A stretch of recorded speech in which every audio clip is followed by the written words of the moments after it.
The pectoral girdle is comprised of the clavicle, which is your collarbone, and the scapula, which is your shoulder blade.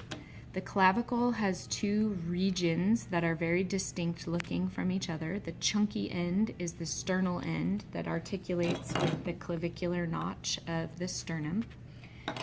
The flat end is the acromial end, which is going to be on the lateral side of the bone and come out to make your shoulder joint.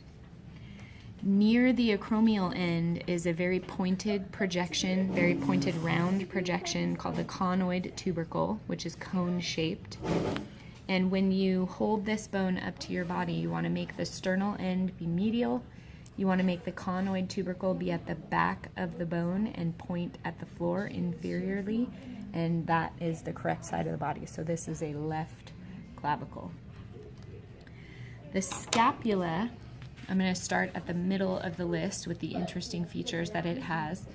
The scapular spine is this flat projection along the posterior edge of the scapula, and then the expanded end of the scapular spine is the acromion, or the acromion process, that comes out to meet the acromial end of the clavicle articulating at your shoulder.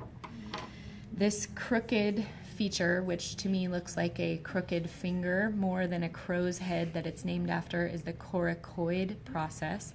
And I like to make the association that the coracoid process and the scapula, neither of them has an N in it.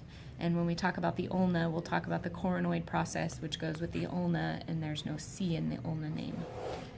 The smooth indentation feature at the center between those two projections is the glenoid cavity, or the glenoid fossa, which forms the socket of the ball and socket joint that forms your shoulder.